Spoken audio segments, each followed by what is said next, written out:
It's the last video of the month. The last video of the month. The last video of the month.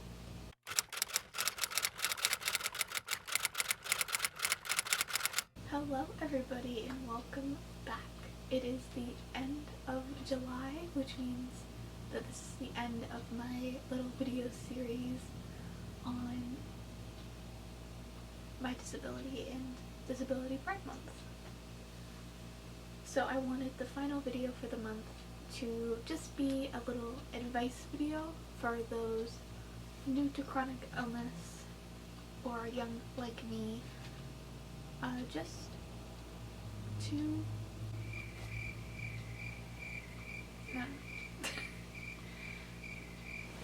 I remember when I first started having all these pains and trying to get through it, it was just really hard because there was so much information out there, and yet it felt like there was none at the same time, because when you have a chronic illness and you don't know what it is, it's very hard to figure out like what would actually be helpful for you. So in this video I'm going to attempt to do that. I'm going to give some advice on some things that you should make sure that you have to test out if they help you, if they don't, as well as just some general advice for life. So one of the main things is definitely for your pain, making sure you have things like ice packs, heating pads, braces, things like that that help you with your pain are really helpful. And feel free to try out a couple of different things, whatever works for you. I know a lot of people like things like icy hot. I've mentioned using magnesium products like on my joints and stuff, so I would definitely recommend using those and just paying attention to see how it feels within your body. So let's say you are having some hip pain, as an example. Put an ice pack on it. Did it help? Did it do nothing at all?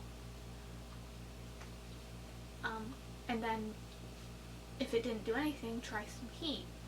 Did that help? Mainly because this is actually a question you'll probably get from your doctors is, does heat or ice help it at all? Because I don't exactly remember which one, but I think ice helps sore muscles and heat helps with inflammation and sore joints.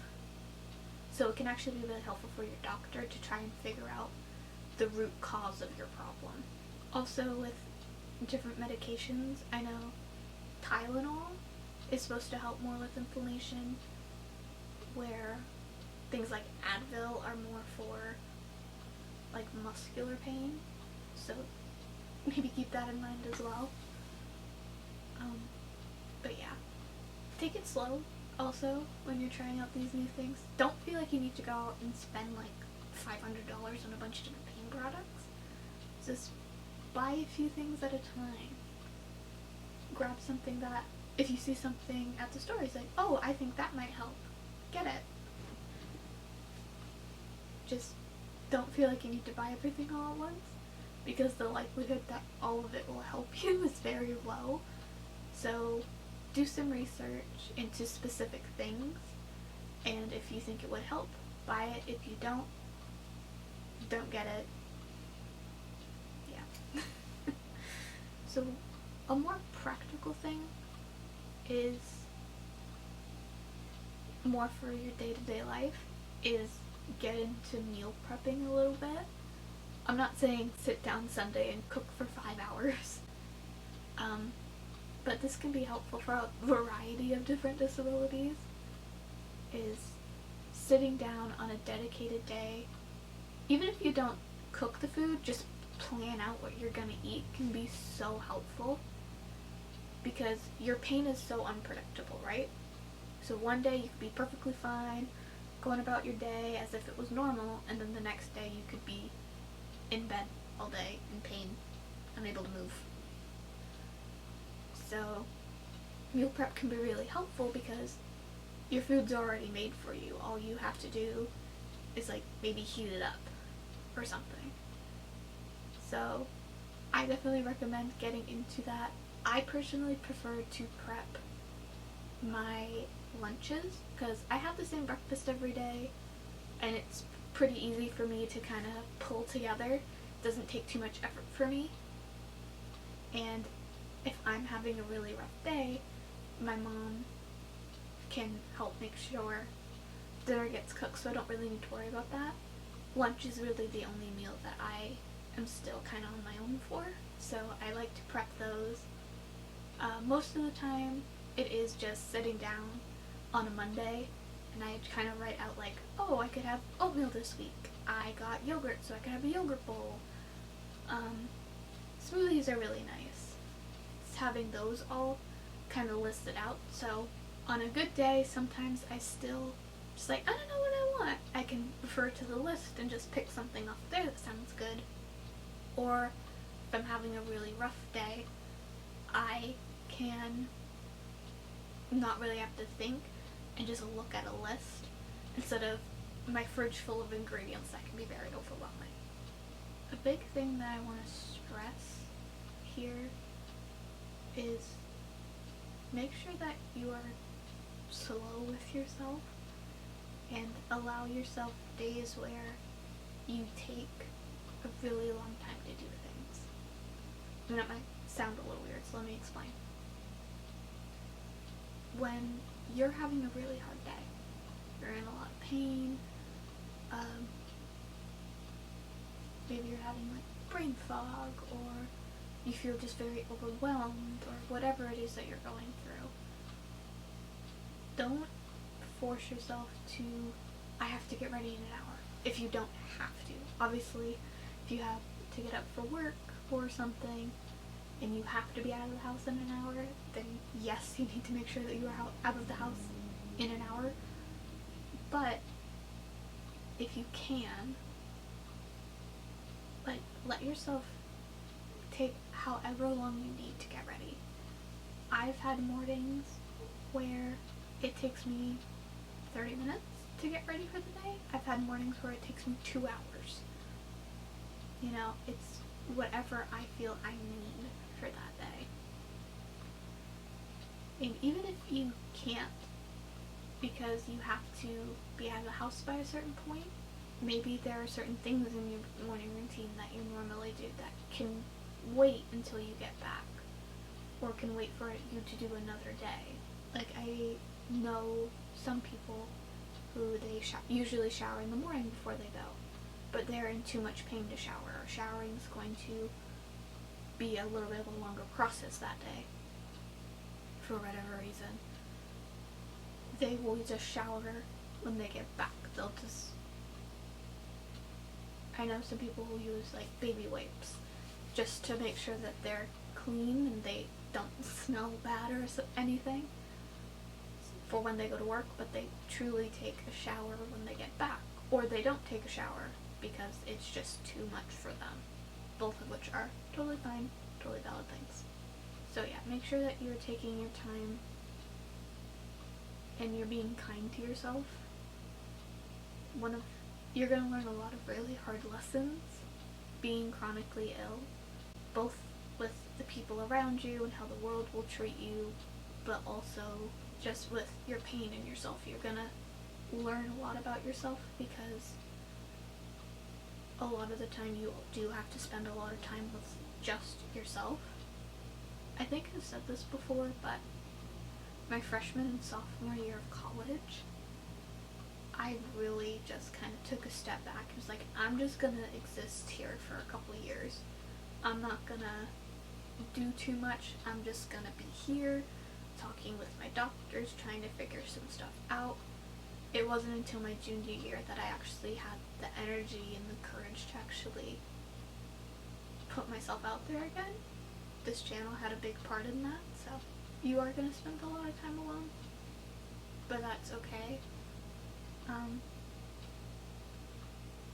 And you're going to be really hard on yourself. You're going to feel like, why can't I do this? I could do this yesterday. Why can't I do it today?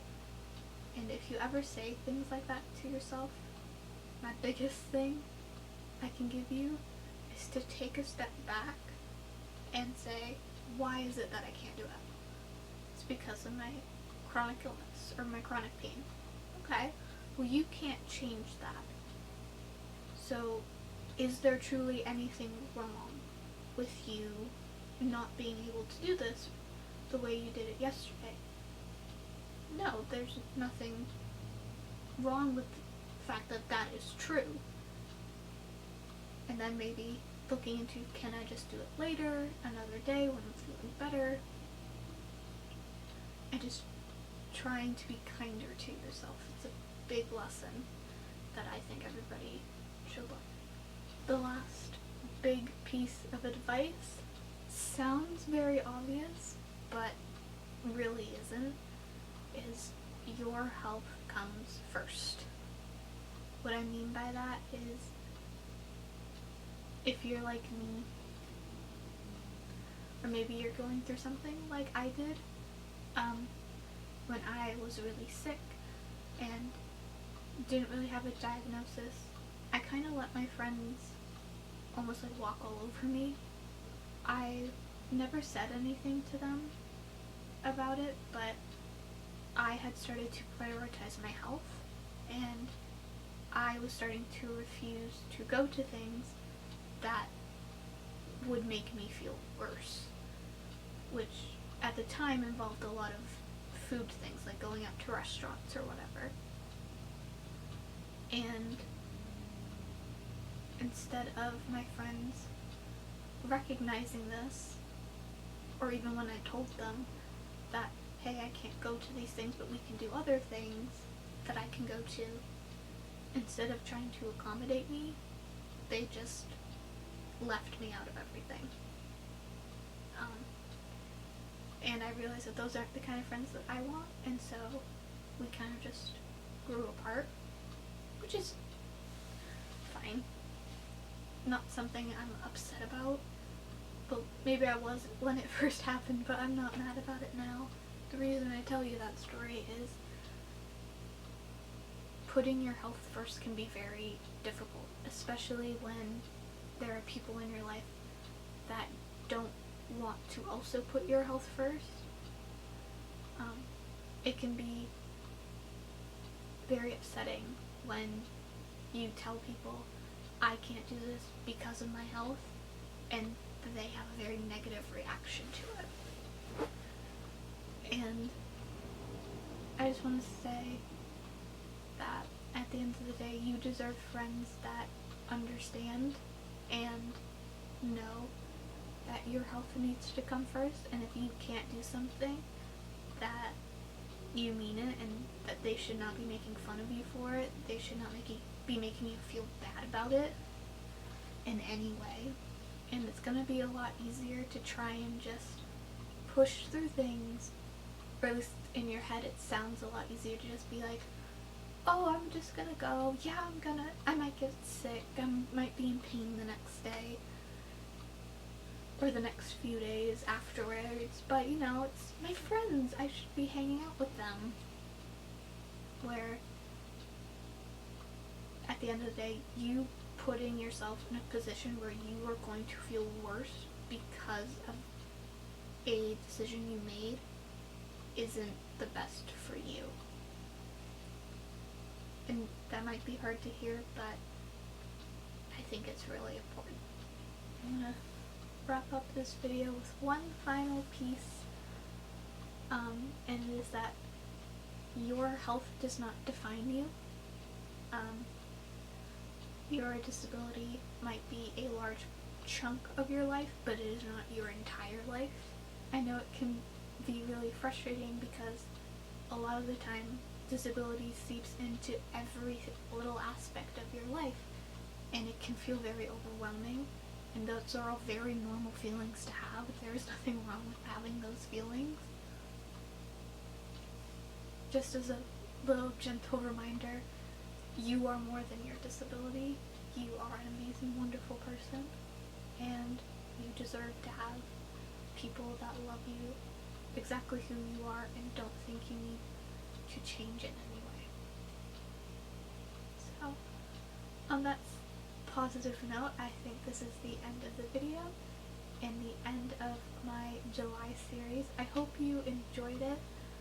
Leave in the comments down below what was your favorite video. Do you have any other advice you want to talk about, or just want to open up in general? I would love to hear about it down below. In the meantime, thank you so much for watching. I am so excited. I had so much fun this month. I hope you enjoyed it too. Please like and subscribe. It really helps me out. And I will see you next week for a new video. Bye. Sprinkle